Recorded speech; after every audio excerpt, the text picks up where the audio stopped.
Alhamdulillah Rabbil Alamin wa salatu wa salam ala sayyidina Muhammad wa ala alihi abadin TV Shrif la jabaqaw maliku nani maliku kan wali ñu mando fulo be gata saw kilingin bela jilma fawsig yarawla an kelen ko figa la fama tanuni nga barka da me sawli kirawla bilibilika nodi Muhammadul Mustafa ana so dinga sanmo ko fa mola doniya ka fobi ami Côte d'Ivoire jamana ka dugumbe namba wele buagi ka bene alquran sanuma jigini ye no kara nga karamo fen nodi ustazi Mamadou Jaraye ni la dai saunsa aben alquran sanuma bayin jigin aga kalanso la ninga ke ala barkada kene ye ani wala nyumando kene ka lase alquran jignoma min bara bela jelen kera me kalu samba fla ani muwan woro ni bare ku follow anga jangul la jenyon fe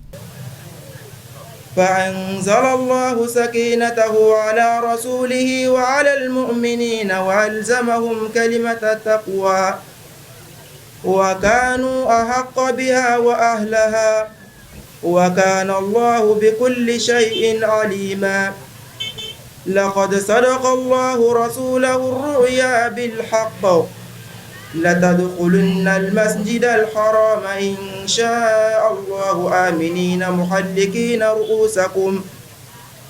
إن شاء الله آمنين محلقين رؤوسكم ومقصرين لا تخافون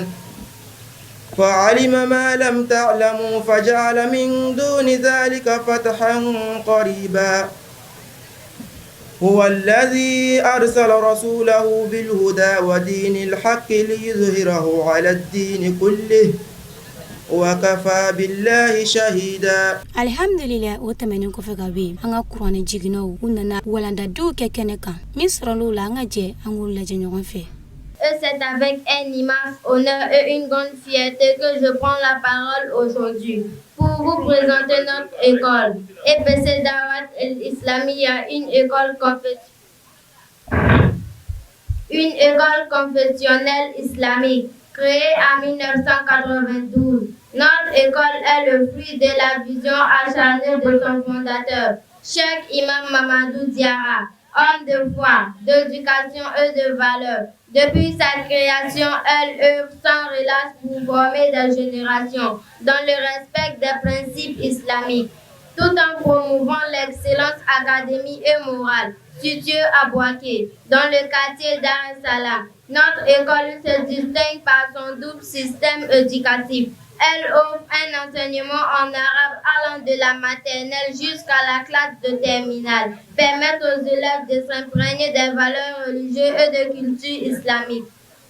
Parallèlement, un enseignement en français est dispensé du CP1 à la classe de 3e, afin de garantir une formation académique complète et adaptée aux exigences du système éducatif moderne. Environ 1000 élèves et avec plus de 33 enseignants qualifiés et dévoués. Notre établissement s'engage chaque jour à encadrer, instruire et guider les élèves tant sur les plans intellectuels que spirituels. Nos enseignants inculquent des valeurs essentielles telles que le respect, la discipline, la responsabilité et la crainte de Dieu. Nous saluons chaleureusement les parents d'élèves pour leur confiance et engagement dans l'éducation de leurs enfants. Nous adressons également nos scienceurs, remerciements aux enseignants pour leur travail remarquable, ainsi qu'aux élèves pour leur volonté de réussir. Nous exprimons notre profonde gratitude à ceux qui ont bien voulu mettre leur terrain à notre disposition pour la tenue de cette cérémonie. Nous remercions également aux habitants du quartier pour leurs accueils et soutien constant. Enfin, nous remercions tous nos invités venus d'ici et d'ailleurs pour leur présence qui honore cette cérémonie. Que notre école EPC Dawat el-Islamiyya, par la grâce d'Allah, continue d'être une lumière, un cadre d'excellence et un pilier de formation pour la jeunesse, au service de la communauté et de la nation. Sur ce, je vous remercie.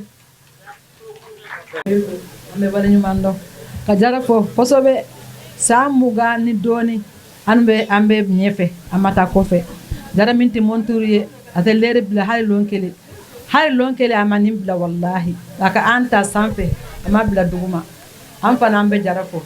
Allah ka kalangero tanya ya rabbi Allah ka hera kanye Allah ka harji be fo ka kena yardi Allah ka dem senu balo ka barka dula kanta fanga duma halsa Allah fanga se Allah korota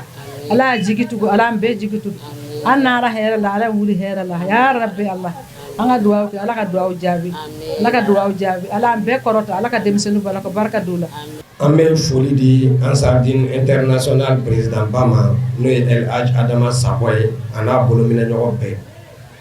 ka foli di anga fédération fla beke El Hadj Alassane Nasruddin ani aka bureau ka foli di beke ere mano président an yero ye ananga bureau be ko fa amel foli di anga président mano e Mokhtar ye anaka bureau bɛɛ lajɛlen komi a bɛɛ ɲɛ b'a la cogo min na diɲɛlatigɛ ko bɛɛ ye sababu ye ala sɔnna ka an jɛrɛ bi sɔgɔmada in na an karamɔgɔ n'an ka sɛku n'o ye Usa Jara ye ale ye laɲini min kɛ ala fɛ ni ala sɔnna k'a latigɛ ala sɔnna ka dɔnni kalifa an fa in na a n'an karamɔgɔ la ni dɔnni a y'a ta fɛnɛ ka bila silamɛya ka hukumu kɔnɔ n'o de ye ka denmisɛnw caman former Kurana la ko bila ka se ka diinɛ ɲafa an bɛ foli di an fa ma a si n'an ta ala k'a kɔlɔsi o kɔfɛ ala sɔnna sɔgɔmada in na an bɛ kuranna jigi kɛnɛ de kan denmisɛn minnu nana ka na karan kɛ ka nafaw sɔrɔ olu ka kuranna jigi de bi an bɛ dugawu kɛ a bɔla dɔnni min na k'a d'u ma a dɔnni ala kana ban. Qala Allahu ta'ala ala ta'ala ko alam se kɔrɔtanni inna hadha al-Qur'an Muhammad igalo ni Qur'an filɛ yahdi abe kanali kɛ lillati kata siralima hiya aqwam siram na telini wa yubashiru almu'minin abe mu'minun nisanja allazina mu'minin ya'maluna as-solihat min yabaranima ke anna lahum ajran kafo saraboye kabiran saran nagabu suratul Isra'i abe suratul Isra'i kono ayatu 9 aya kono dona an Abdullah nimna nagabo Abdullah ma bun Amr ni Amr de radiyallahu anhuma alama jana uflama anin nabiyyi nimna nagabo nabi nyuma sallallahu famawdu'i ma'akum al-yawma nega bi wala danawe dairu aw la sillatu ra'imi abiga bor sinjitu lekam fasillatu ra'imi ikadon sinjitu wal isanu ila al-akhrabina igiga nyuma la sema sura mogodoma سواء كانت نسبنا أو المصاهرة أغسر الجلسرة والمبراسرة والأطف عليهم إيكو نينمنه وتفكد آوالهم إيكو ولكو كبار يودون سواء قبل الزالق بالعيسان أو الإساءة وي من نينما والما وي من نيجوما يكون غنينو لا درون حكم سلة الرائم سنجتو كتي سلة الرائم واجبة على كل مسلم ومسلمة إيكادون سنجتو جوالي نسلم تبلا جن إسلام مسبكا بالأدلة الواردة ندل لا سبتي في الكتاب والسنة السبتي لندو على القرآن سنمن كنو وعلى كراغا فاغ سنة كنو ولا إجماعي بلا خلاف لاني بغو بلا جنغا كما كان بنا كلين ما وصل تعالى فموضوعي معكم نغبي ولداني أوي على هذه من الصدين نسيرنا هو اتحاد المسلمون أنا بسر موقع بنيغام قال الله تعالى قال من السكرة واعتصموا بحبل الله جميعا أنا من الله تعالى أجرب كلمة ولا تفرقوا أو كان فرافرا سورة آل عمران أي سورة آل عمران كنا وقال الله تعالى أيضا الله تعالى قلتنا لم السكرة أطيعوا الله أي على باتو ورسوله أكرد اللباتو ولا تنازعوا أو كان فرافرا فتفشلوا نوكلا ولا فتيا وتذهب ريحكم نوكلا فهمي بام واصبروا أي صبري إن الله مع الصابرين قال الله تعالى من سوار باوي سورة أنفال أو سورة أنفال كنو ويقول رسول الله صلى الله عليه وسلم على كراكو نمن كشف على كراي والله في أون العبد قال الله تعالى ما جندم ما دام العبد في أون أخيه ما دام الجماعة بين مسلمات دم فموضوع إيمانكم اليوم نكبي ولدان لأوي سيلدور أولى الوفاء بالعهد وبين أبو لا يرد فلك ما هو الوفاء بالعهد لا يرد فعل الوفاء بالعهد لا يرد هو الصدق ولا جل برالي بالأقوال كما كنا وأفوال براولا معا نوفي وأن يصدق في من أكز على نفسه في كل خير بينه وبين الله أو العباد يجنتيال لا ركنا إلا ركم تاني على نوتي وإلا ركم تاني على أجوني نوتي يقول الله عز وجل الله سبحانه وتعالى يفعلك على كابو أسكرتاني في وصف عبادي أكجون مقتلا المتقين مني على يسران جوني والموفون بالعهد أني مؤمن وكلا ركم دفع إذا عادوا ممن نو لا ركم يقول رسول الله صلى الله عليه وسلم على كرابا فلان من كشباي آيات المنافق ثلاثة كم منافق تامشري سباي إذا أدرس كما ناي باروكه كذابا أبي غالونتيكي وإذا وعد ناي لا ركم أكلافا أبا بورتو وإذا تمنا ني دنا بلاكا كان أبي جانفا hakul jar siginyoka hake wa manzumatun akhlaqiyya olele jogodo farafara li nyoka tatakizu ala shay'aini no bo yere soro femflala wahuma o femfla awalan afolo kaful aza anu kitorom ne kabi siginyoma sani aflana waisalu kairun wa insan ikanyuma nyini hine la se siginyoma ibe nyuma natani yere iba nata ala ko di siginyoma ibe herem natani yere iba nata ala ko di siginyoma wa qala ta'ala Allah ta'ala ko wa'budullaha wa la tushriku bihi shay'a ay ale ala bato akana fla farale alakan wa bil walidaini ihsanan akan malase abange baga flawma wa bizil qurba anakan malase amasura mogoma wa yatama anakan malase yatima farama wa miskin anakan malase miskina farama wa jarizil qurba anakan malase asginyo masura mogoma wa jarizil junbi anakan malase asginyo roja mogoma wa sahibil janbi ani akan malase teri voici kala matama sirakan wa ibni sabil anakan malase tangma de farama nabi walani awe sayadurun hawla tarbiyatul aulad abena burdian la mulgam التربية لما هي غرس الأخلاق الفاضلة ولا جوف سماتي لا سنلي في نفوس الناشئين سندم سنوكا وسقيها بماء الإرشاد أن قول من كندجي والنصيحة أن لدي كندي حتى تصبح ملكة فعلى وجه مرضين من ملكات النفس نكام مرضين فلا يجب على أبوين ويقول سابجا كبان وغا أن يربوا أولادكم كو يودون لهم على إقدام إنكراني تاكوغا والجود عن فنسيريا والصبر عن الصبر وإخلاص في عملي أن يكون جيا بارولا وتقديم المصلحة العامة عليك جمان فقوب لني على مصلحة الخاصة أورنا فقوني يقول الله سبحانه وتعالى على تعالى مسانيا سيكورداني في سورة التحريم سورة التحريم كنا يا أيها الذين آمنوا يا المؤمن لما لا علم قوا أنفسكم أيانكم لدغا واريكم نارا أنا سكن موكا وتسمم وقودها الناس كتسمم بجنيك الأجمدوي والحجارة أن فرا عليها ملائكة كما يقولون غلاظ شداد كل واقل وغفر لا يعصون الله كل آية ما أمرهم فبلا منا ويفعلون كل برالك ما يمرون ويمرون مني يقول الله تعالى الله تعالى فعلم سكرو تالينو في سورة النور سورة النور كنا آية واي وثلاثون آية بسبع أنكيري وكل مؤمنات مؤمن فمؤمن مسلمين يقدون من أبصارهن oko njeda fleru surunya waya fasna furujauna oko kata fe bolo sutara wala yurdin nazinatauna okano ya masuru bange illa ma zora minha foni masirin bange naula wali adribina bikumrihina ala jubihina o ijabi ko kuno kandatu وقال رسول الله صلى الله عليه وسلم على كراكو نمان كشباي مكاتبة أسماء بنت أبي بكر أبيك أسماء كما نويا مني أبو بكر دمسي رضي الله عنهم على ما جنوما يا أسماء أكو يا أسماء إذا بلغت مرأة مهيرو أكو كيكال هوني مسدين بالغيالا لم يسرع أن يروى منها أتدى كافا سوى دوكا يكرما إلا هذا فناكلا يا وهذا أنيا وأشار إلى وجه وكفين أبيت مشارك تتغفل أنا نيرلا نلا ولدني أويه في هذه الجلسة المباركة نسكر مبارك ماينا سيدور حول التوبة أبنا بقول توبي لكم التوبة توبي يا تاركو زنبي ولا جرمو تولي يخو هيجي جرمو يرى تجوا كوسون جرمو كسبة كارمالين نغو كارمالين تاچين كيغا جنجان كيغا لارا چين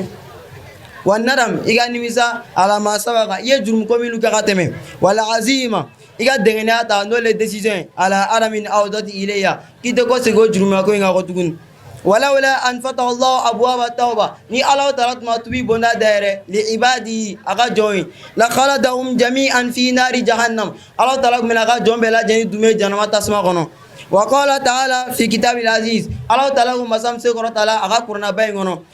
استغفروا ربكم أي الله ما سيا فديني ثم توبوا إليه وكفى توبي كتا الله سبحانه وتعالى ألم يعلم ما سيا سورة الهود أو سورة الهود كنا آية 3 آية 7 وقال تعالى أيضا الله تعالى مسام سورة ثانية كتكون وتوبوا إلى الله جميعا أو بلا جنيك توبي كتا الله تعالى وكرهوا أو بلا جنيك قصي كتا الله تعالى كابو أجرمولا أيها المؤمنون يا أو مؤمنون لمن الله تعالى لعلكم تفلحون لعل أغتلا تفلحون أو بنا كشي سورة النور أو سورة النور كنا آية 31 آية 7 عن كلين أن قال الله تعالى كو مسام كسكرة تلنو وقال موسى كو إني أتو بربي وربكم مدمين انت على فانا أمتي على من كل متكبر كما يربونا بتورما لا يؤمن بيوم الحساب يا بنا نتنا لما لا جلو منام نالا تراكم ميكوما اسجدوا للآدم أي سجدوا بآدم فسجدوا وبلا جنة سجدوا بآدم إلا إبليس فنكر إبليس كريفه أبانا وسكبر هاي ربا فموضوع إمهاكو يوم نيكا بيوالا لاني أوي سيدور أولا سرقا أبنا بولي سرقا نفالكا أيها الآباء والأمهات ya nefao ani nebao inna sorakata iya shiaro mutakin ikado saraka bon ala nyesira joka tambashendo waliwau solihina wa musirihin ani manyumo ka darapodo wa zakato lendofu saraka bon abe mani musania wa nima ol fi mali saraka bon abika na folo sania wa mutoharato libadan saraka bon abi farkolo sania wa mardoto le rabbi ibitigi alaka jensor yaqulu allah subhanahu wa ta'ala anti ala wala ka fa ka qur'ana san ma kono masan ka se ko taleno wa kasanu masalul ladzina yunfikuna amwalahum fi sabilillah mo misalia mo malaka kan fakati bo ati ala ka siraka ke masalil abati am batati sabwa sanabila abina fo nyoki sekele ni aturu abe nyoki se tiza wolo vlale wolo fi kulli sumbulati mi atol abati anyoki se bolo nyoki se kemele wala wallahu yudoyifu liman yashau abe ale ala jiri awadi mama nyaja wallahu wasiul ali ale ala de ka doni feradendu famadu imakum nagabi walala ni awe fi hazal makan ni loro nina sayaduru haula riyaib abna boli yera deka ibadallah ala gajon itakullah asla aranye fa inna riyaa akaro ira daun gudolun kore bana minne afura ka gele wa huwa zidul iklasi ode kono ga sinae wala shaka kusigatala anna riyaa ko ira min sifatil munafiqina ko ojadela munafiquna ga barafe wala munafiqun kuna mautu fe wa mutin lil amali wajibati wa mutin lil amali wajibati ko barami ore jonga bara ma bera jerin jang bara mina kele wajibi ina basu ani jaga ani heji ni ira dora abecha wal mustahabu ala ahadin sawa'in bara mina kelte jago jonga mena ke ay baraji soro ina bo qur'ana kala ani salabo meni ira dora abecha fa inna allaha igaro ala qad amarna bil ikhlas ay ayamara ni kono de fi amali anga barawla wa azarna ani ayange ani riyai kabo ira walidain nega bi waladan ni aluye nabna ke banye ba flakan batole kan ibadallahi ya alaka jon isma'u ay menike ila rabbikum atiga alaka kumaula jalla wa ala alan kabu naka sokoro tarendo wa huwa yunabikum ala shay'i atiga alaka yamarani fem kele qad gafiltu wa nasitumuhu aka yara lanyine ka kodo kabama an adaihi kabolu fon kelima ala ayatul majo wa huwa birru walidain bay ba flakambato fa huwa min humuri lati obe barawlela wa sona lahu biha ni ala kan yamarani min kere wa karana uma bito atihi akolu baraw pezeni ale yare ala batoli azza wa jalla alan kabo naka sekoro talendo wa anna uquqa min akbarin kaba'ir bay ba flakan soso jurmu ta bele bale allati jurumi min la tukfaru illa bitawbati jurumum nate ya fafika tubi kabama yaqulu la ta'ala Allah ta'ala wa follow fi mukami tanzili aka qur'ana san man kono wa qad rabbuka alla ta'budu illa iyyahu muhammad tigala ka lanyini kikana foi farale alaka wa biwalidaini insana kanga nyuma ka banye bagoye imma yabuluganna indakal kibara aduma kono fla dola kelen koroli bolo haw kilahuma wal ma flabe fala taqullahuma uf no be kumali fali kana fo oh wala tanharuhuma ikani datigola wa kullahuma qawlan karima ika kuma nogon fo nyene famaudu imahumul yawma nega bi wala da nawo en ken sanima ka sayaduru hawla tahrimul ghiba abna bur korofali ga haram alle ka al ghibatu o me korofali ni balmaw hiya zikru shakhs bima yaqra wala yafham muqaddama famna man dai min al uyub allati fihi qabal lawla libum batigla mola في غيبته أتكلم وقفه باللفظ نكما غندوي أو إشارة والمقرلي وهي خلق نهى عنه الإسلام ورفل لجوه إسلام يأجر أبو جغم فقال الله تعالى الله سبحانه وتعالى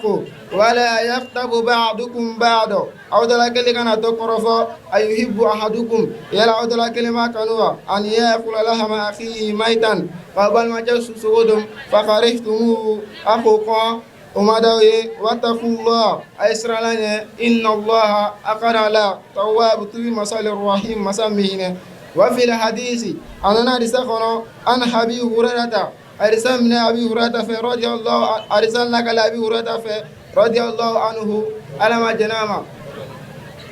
أن رسول الله صلى الله عليه وسلم كفى كران من كشباي قال أقول صحابهما أتدرون ما لغيبة يلعب على فم خرفلوا قالوا صابقوا الله ورسوله أعلم على نقتل ذلك على فم خرفلي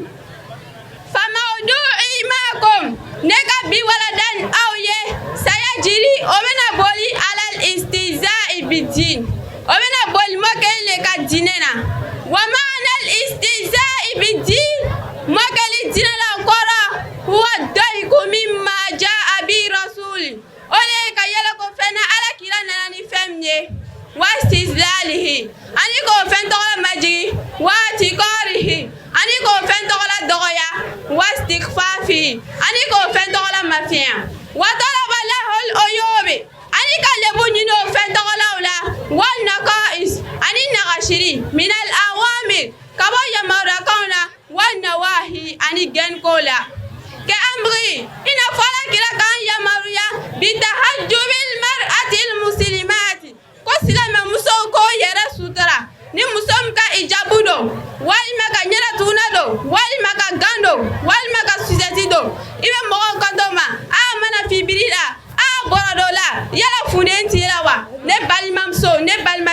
ni salaka sorima tubi sujugude ko lagara wa ifa'iliyati ani ko silame ko bomo shibla في آن واحد نور مدرسة إبس الدعوة الإسلامية روضة ألم ومنبع إيمان في هذا الفضاء حيث يبدو الزمن ساكنا تخشع القلوب وترتقي الأرواح فهنا يبنى مستقبل مرجو تمتزج فيه معرفة بالتقوى أيتها المدرسة النبيلة يا منبع الفضيلة حيث يضيء القرآن كل قلب تصنعين نفوسا مستقيمة وثابتة تقاد بخشية الله وحب الخير أنت واحة في صراح الجهل ومنارة في الليل الضياء حيث يتعلم كل تلميذ بالصبر أن يسير على طريق المستقيم وخار تحية إجلال للشيخ الإمام محمد ديارة باني الأمل ومرشد المستنير أملك يرفع الأرواح نحو الله ويبقى خالدا أبر الدهور لقد زرعت بذور العلم والإيمان بحكمة وصبر وإخلاص واليوم نرى بامتنان ثمار هذه الرسالة النبيلة كل الاحترام لمدير الدراسات الفرنسية كمال الزمانة صانع المعرفة الذي يسوق الكلمات بحكمة ويفتح للتلاميذ أبواب العلم وبجهدك المتقن وتعليمك الراسك تمنح التلاميذ أجنحة قوية ليوجهوا الحياة بالشجاعة بعقول صادق وبصيرة صافية وبصيرة والثناء لمدير الدراسات العربية جاكيت سعيد حارس اللغة المقدسة الذي يعلم لغة القرآن بعزة ويغرس الإيمان في القلوب بفضلك تحيا الحروف وتصبح الآيات نورا تهدي كل تلميذ في حياته إلى طريق صادق مستقيم تحية تقدير لمنسق المتفاني كن أبو بكر رجل تنظيمي الذي بفضله أقيم هذا الحفل في نظام وجمال وسمو في الخفاء كما في العلن عملت بإخلاص واجتهاد لتجعل من هذا اليوم عبادة وذكرى لا تنسى. أنتم أيها المؤثرون المرشدون الصامتون الذين تصنعون المستقبل بجهودكم، أنتم الأعمدة الثمينة التي تعين الأطفال على نموه. نصائحكم كنوز خفية وتضحياتكم قد لا ترى لكنها عند الله محفوظة، واليوم تكرم وتقدر. اليوم الدور للنجوم هذا اليوم التلاميذ ثمرة تضحيات سنور رحمة الله كناتي سليمان تراوري أما سيدي يوسف تراوري إبراهيم سيدي سعيد كوني رقية كناتي يعاري كوني بني كوني مريم كلبالي سارة دميا فاطمة سماقي عائشة وكوني إبراهيم. أسماؤكم كحناء أنشودا كل واحد يعمل عملا حيا. أنتم جوائر هذه المدرسة وصناء مستقبل المشركين.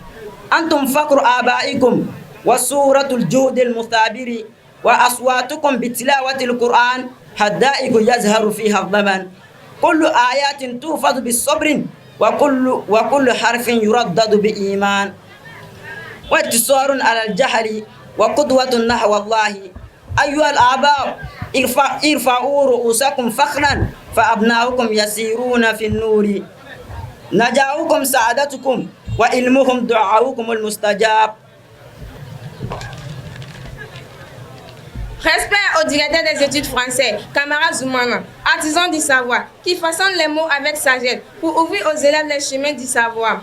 Par ta plume et ton enseignement rigoureux, tu donnes aux élèves des ailes solides pour qu'ils affrontent le monde courageux avec un esprit clair et limpide.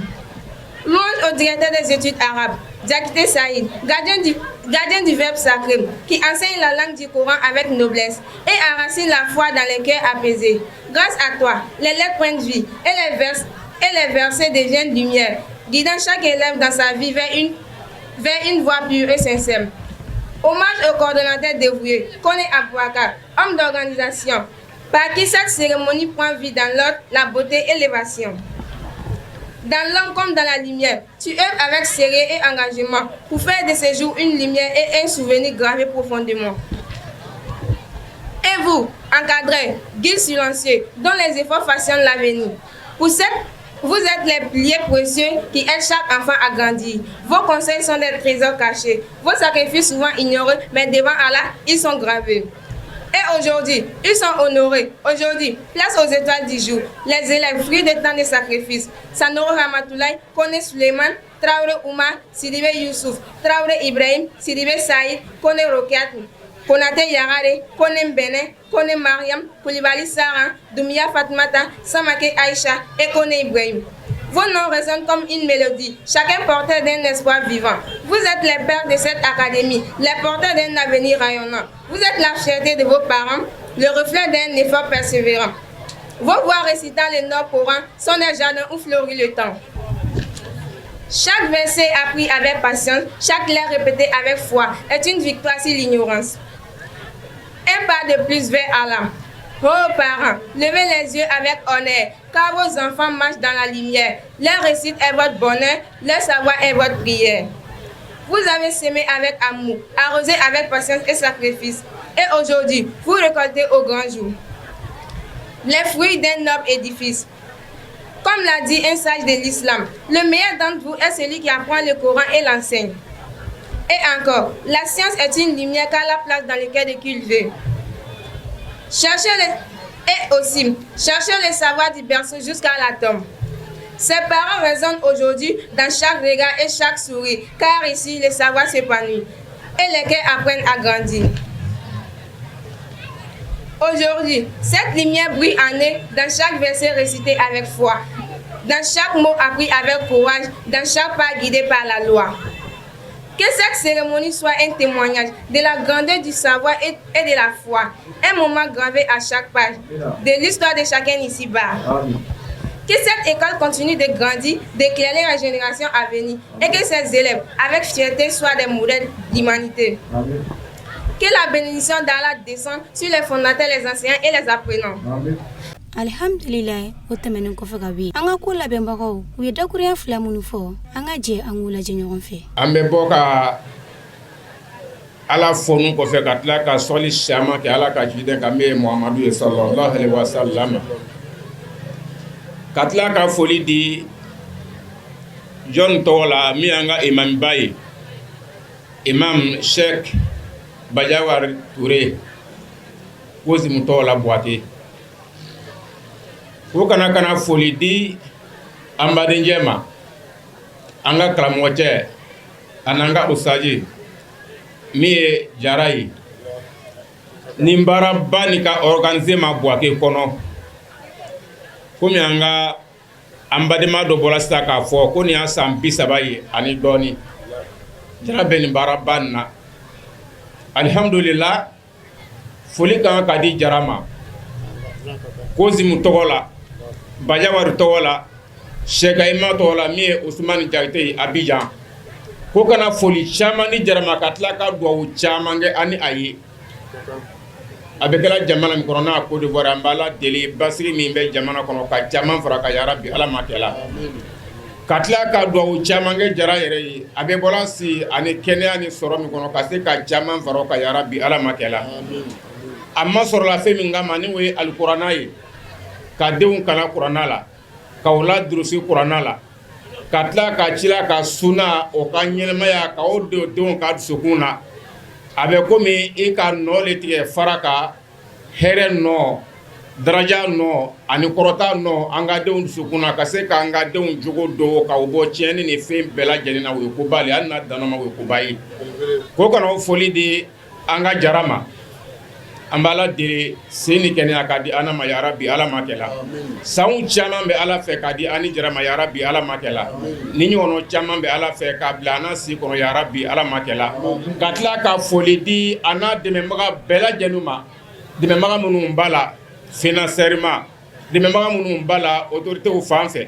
dɛmɛbaga minnu bala an ka nafolotigi karibaga minnu bɛ to k'i bolo don a kɔrɔ ka dɛmɛ nin baara ba la san bɛɛ k'u ka foli d'an bɛɛ lajɛlen ma yarabi nafolo ka jidi ka di anu ma yarabi ala ma kɛla an y'a kudenni kɛ koba ye an y'a foli bɛɛ lajɛlen ala y'a seni kɛnɛyaw d'an ma ala laban ɲumanw di yarabi ala k'an fanga se silamɛya la ala jara kɛnɛmɛ an kɔrɔ k'an ɲɛmɛ ala sali damele aja sali ala ma kɛnɛya t'a fɛ a taara a y'a furaw ta donc a ka ne de bila a place la donc an bɛɛ ye jɛ ka aja sama dugawu la ala kɛnɛya d'a ma k'a ɲuman segin ka na an fana ɲuman sɔrɔ tiɲɛ yɛrɛ la kuma ni a ma nɔgɔn ne ma kosɛbɛ Ashadaja fo ka ne fo la sai waji ka Ashadaja tanti asajai foli bale jalia foli bale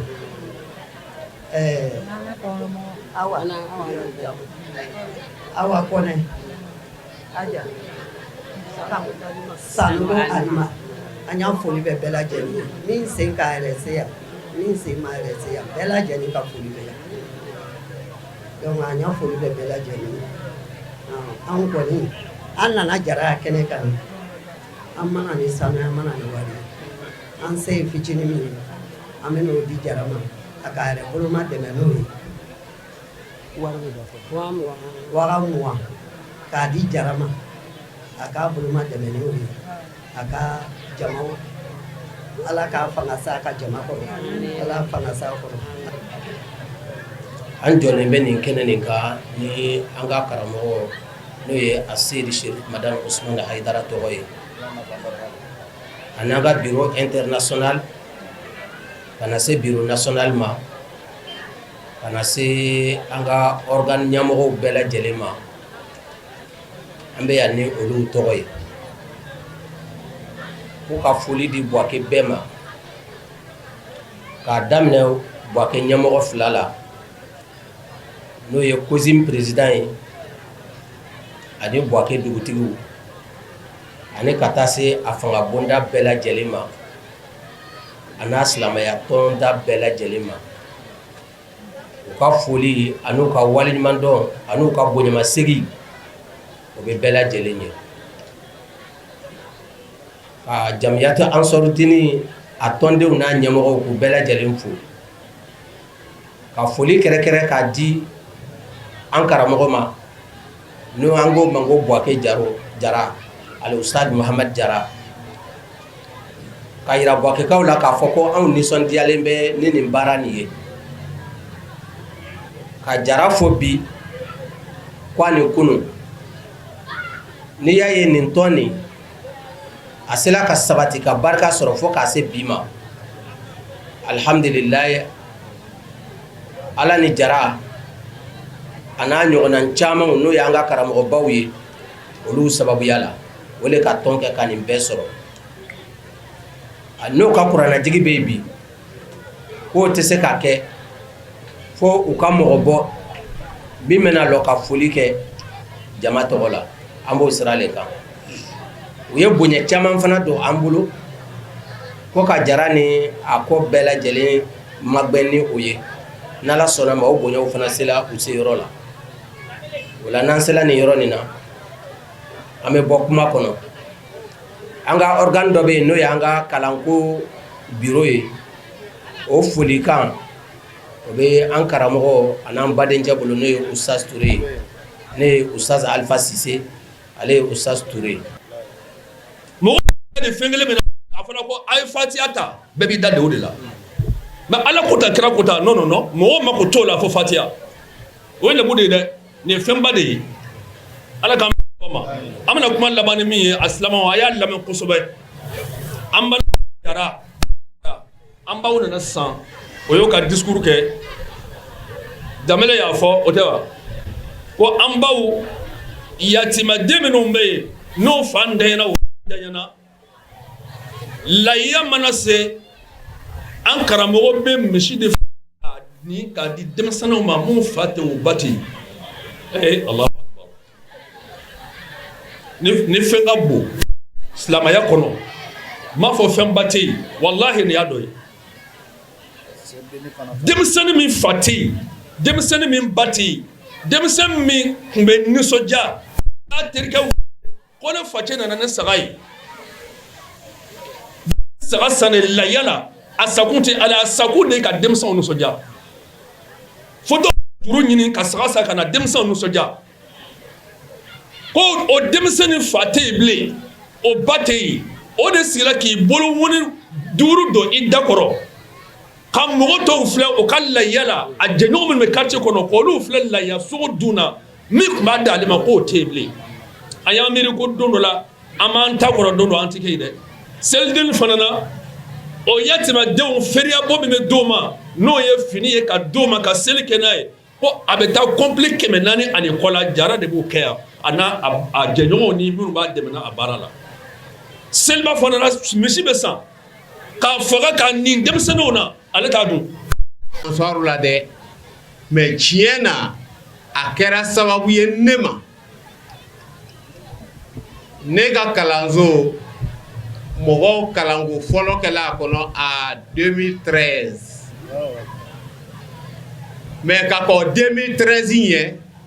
jara de y'a fɔ ne ye ko Mohamed Lamine Touré ko tiɲɛ na i bi baara la i bi yaala la i bi waajuli kɛ la i ka waajuli ka di mɔgɔw ye ko nka n b'a ɲini fɛ ko kalanso jɔ ka ne conseiller k'an conseiller ko ka kalanso jɔ o kɛbaa fɔlɔ de kɛra Mohamed Jara ye o dɔrɔn tɛ a filɛ ka lase aw ma yan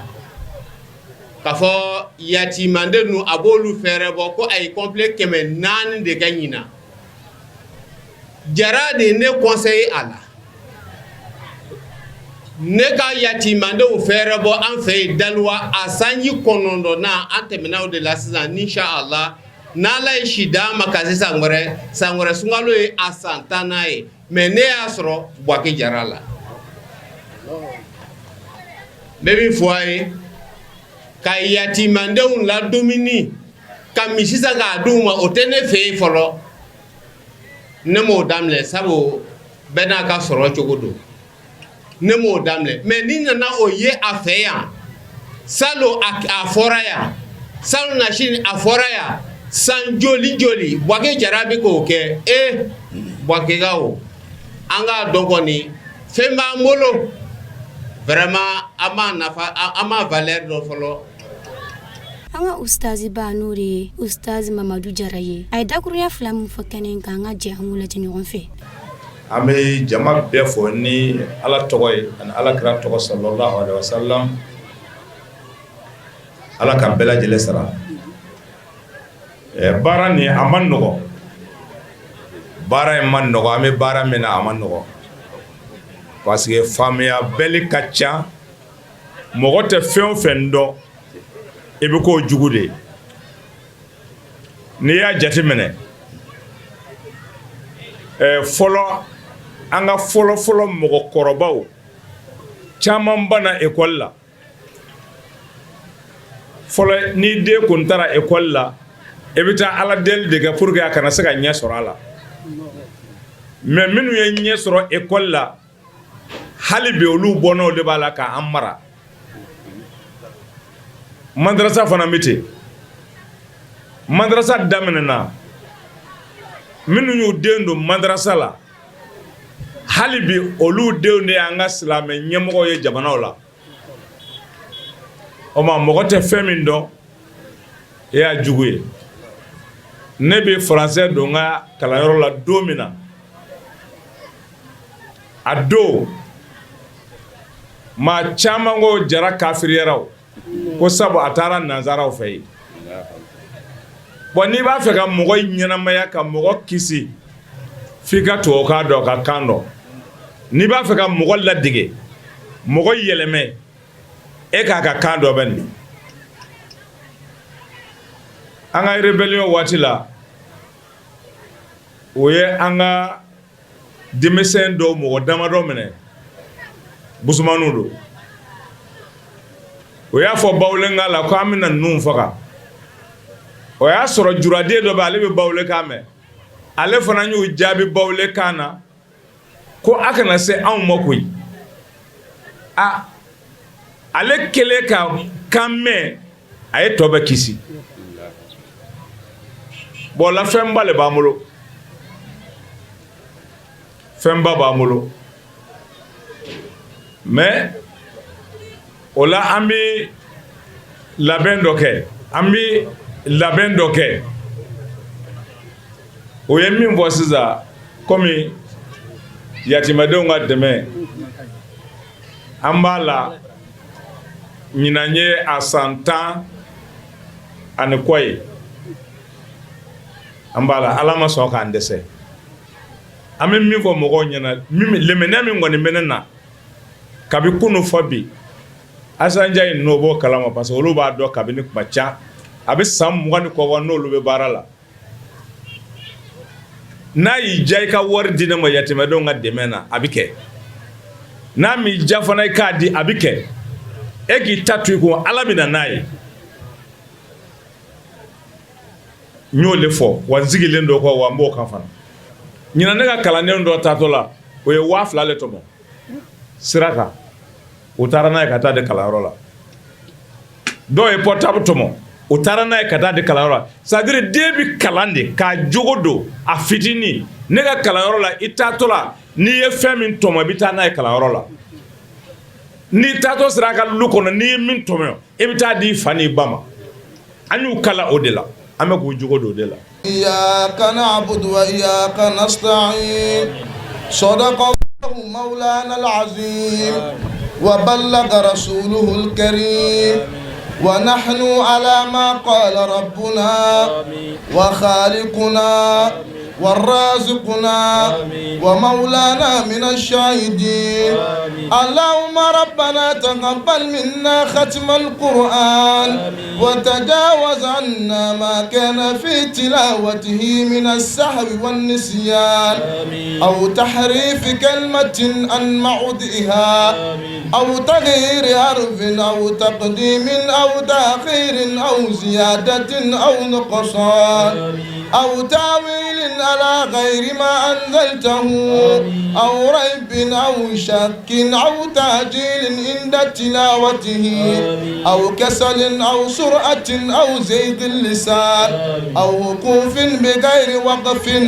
أو إدغام بغير مدغم أو إظهار بغير بيان أو مد أو تشديد أو همزة أو جزم أو إعراب بغير مكان فاكتبوا منا على التمام والكمال والمعذب من كل الحال فاغفر لنا يا ربنا يا سيدنا لا تؤاخذ قبر مونسا وفي القيامة شفيعا وعلى الصراط نورا وإلى جنة رفيقا وبيننا وبين أعدائنا والنار سترا وهجابا وإلى خيرات كلها دليلا وإماما بفضلك وجودك وكرمك يا أكرم الأكرمين ويا أجود الأجودين ويا خير الناصرين اللهم اهدنا بهداية القرآن وآفنا بعناية القرآن ونجنا من النيران بكرامة القرآن وأدخلنا الجنة بشفاعة القرآن وارفع درجاتنا بفضيلة القرآن وكفر عنا سيئاتنا بتلاوة القرآن يا ذا الفضل والإحسان اللهم ارزقنا بكل حرف من القرآن. الحمد لله وتمنى كفاكبي anga kula bembaga ni bare na kunjenu ga dakuru ya flawye mi sorolula anga je ngula je ñogon fe no ame ala de fo doro puis ka anga donateur belebele baw fo minu we mo ani tantan di ko ka do corona jigila chamante mais ni fen fitini mi bolo doro ka do wala sa ala ka baraka do uni ko bela jenina o donateur minu we bonyo di ole kala sababu anga 2 minutes nunu tobi ka kla ka an fa yɛrɛ fo sa no ye o sai jaray parce que san o san ibe ko kɛla n'a ma ɲɛ segi kɔta la fo ɲataga le b'a la i b'a sɔrɔ a bɛ tiɲɛ ne kan parce que caman y'a daminɛ ale kɔfɛ olu dɛsɛla i b'a sɔrɔ o tun tɛ tiɲɛ kan mais n'i y'a ye san o san ale b'a kɛla dɔ de b'a la ka fara san bɛɛ la jama kan ɲataga le b'a la ka taa ɲɛfɛ o de kosɔn ni a wulila su silamaw bɛ wuli n'a wulila tele silamaw bɛ wuli o seko ye 20 ani tantan min ye o bɛ dɛmɛ kɛ ka kɛ parce que o b'a dɔn n'o nana ni hami min ye kuranajigi kɛnɛ kan ala sɔrɔla caman ka hami dilanna bon alhamdulilayi garibu ko don an ye dumuni min tobi ka di mɔgɔw ma an se kɛla min ye o kɛla zagamɛ le ye k'o di jama bɛɛ lajɛlen ma denmisɛnnin minnu ye kuranna jigi ka barika don olu ka dɔnni na ani minnu bɛ dɔnni ɲini na ani an yɛrɛ ka barika don an ka baara la an se k'olu de duwawu laban min bɛ ne bolo ani kumakan laban min bɛ ne bolo k'a fɔ silamɛw bɛɛ lajɛlen ɲɛna ni kuranna jigi an ka minɛ ba la parce que a bɛ caman kɔnɔ ko nafolo ɲini don a tun bɛ minnu kɔnɔ ko nafolo ɲini don olu yɛrɛ caman nana dɛsɛ o y'a dɔn bi k'a fɔ ko nafolo ɲini tɛ an bɛ min kɛla nin ye i ka mugan min don a la nin ye i b'o le sɔrɔ lahara jɔdon n'i ye fɛn min don i b'o le sɔrɔ an fa y'a daminɛ a m'a daminɛ ni wariko ye a m'a daminɛ ni natako ye a y'a daminɛ de walasa ka denmisɛnninw dɔnniya ka tila ka kuranna valeur f'o ɲɛna parce que mɔgɔ sɔrɔ caman bɛ kuranna kalanna mais u tɛ kuranna yɛrɛ valeur dɔn kuranna kalan tɛ dalu ye kuranna jigi fana tɛ dalu ye mais kuranna kalan kɔfɛ ani kuranna jigi kɔfɛ jogo minnu kan ka kɛ dalu ye o le ye belebeleba caman ye an bɛ a fɔ kuranna jigikɛbagaw ɲɛna n'a fɔla ka ban k'e ye kuranna jigi diɲɛ de ɲɛ jɔ mili la surtout anw yɛrɛ mandarasadenw ani anw wajibikɛlaw diɲɛ ɲɛ jɔ mili la ele le la jama ɲɛfɛ k'a fɔ ko jɛnɛya man ɲi n'a fɔla k'e yɛrɛ kɛla jɛnɛyakɛla ye o kɛla lebuko dan ye ele le la jama ma fɛ k'a fɔ ko sonyali man ɲi n'e kɛla sonyɛlikɛla ye o kɛla lebuko ye i ye lebu lase i ka kurannatigi ma wa i ye lebu lase i ka kalankɛyɔrɔ yɛrɛ ma wa i tila tulu ka lebu lase kira yɛrɛ ma parce que silamɛya ye ale ta de ye n'i y'a ye lagosili bɛɛ la an faw kan Osayi Jara ni karamɔgɔ Hayidara ninnu ka lagosili belebeleba lala olu bɛɛ lajɛlen kan hali bele ala b'a la ka barika don ni silamɛya in na ala b'a la ka barika don kalankɛyɔrɔw la hali bele i b'a sɔrɔ kuma caman na u bɛ tiɲɛ ne kan depuis anw ka dɔgɔ kuranna jigi bɛ kɛla n bɛ se k'a fɔ depuis an ma wolo kuranna jigi bɛ kɛla anw yɛrɛ nana kuranna jigi ka tila tun ka sigi an dɔgɔninw ta kɛnɛ kan i b'a sɔrɔ fɛn minnu bɛ fɔla ala ko de bɛ folikan laban min bɛ ne bolo kɛrɛnkɛrɛnnenya la k'a lase an karamɔgɔ ma n'o ye an fa ani an karamɔgɔ Aseyide Sherifu Usmani Madana Hayidara an bɛ ale de fo nin bɛɛ lajɛlen kɔnɔ parce que ale le kɛla sababu ɲuman ye ale ye sira ɲuman don a ka kalandenw kɔrɔ n'o ye Osayi Jara ninnu ye olu ye ale le ladege diɲɛ kɔnɔ bi lebu tɛ sela ka ye olu la cogo min na lebu ma ye an karamɔgɔ la olu fana kɛla sababu ɲuman ye lebu ma se ka ye a kalandenw na an bɛ ale le fo nin bɛɛ lajɛlen bonya ye ale ta de ye anw bɛɛ bɛ ale ka bonya de kɔnɔ anw faw ye bonya sɔrɔ ale kama wa anw yɛrɛ fana ye bonya sɔrɔ ale yɛrɛ an faw kama parce que an faw ye bonya sɔrɔ ale yɛrɛ kama an bɛ an karamɔgɔ de fo a n'a ka denbaya bɛɛ lajɛlen ni kuranna jigi kɛla buwakɛ ka karamɔgɔ den fɛn fɛn to yan wallahi u bɛɛ lajɛlen bɛ na sinsin ka na sigi kuranna jigi kɛnɛ kan fo ka taa fɔ kuranna jigi banna o fɔlɔla Haruna Rashid Hayidara ale nana o sanna o kɔfɛ an ka Sharifatu n'o ye Aseyida Mimi Hayidara ye ale fana na sigi kana bonyamasegin kan parce que i fa ni dɔ bɛ tagama ni olu ma ɲɛ o tun tɛ se ka na kuranna jigi kɛnɛ kan mais o bɛɛ lajɛlen nana ka na an ka kuranna jigi sankɔrɔta an bolo mais ɲina an ka Sharifa yɛrɛ ma se ka kɛ kɛnɛ kan a ka Safura Jara bɛ yan an bɛ foli don o bɛɛ lajɛlen ma k'o ni ce o ni baraji ni juru in an b'a juru kun sama fo lahara jɔdon ni ala komi n kun y'a fɔ n ka kɔrɔfɔ daminɛ na cogoya min na nin kun ya an ye Côte d'Ivoire kaw fɛ dugu min bɛ n'an b'a wele Buwake ka bɛn ni alikuranɛ sanuman jiginni ye n'o kɛra an ka karamɔgɔ fɛ n'o de ye Ustaz Mamadu Jara ye nin ye laada ye san o san a bɛ nin kuranɛ jiginba in kɛ a ka kalanyɔrɔ la ɲinan ta ala sɔnna k'o yira an na ka bɛn ni mɛ kalo ye san 2026 an bɛ dugawu kɛ ala ka san wɛrɛ ta yira an na.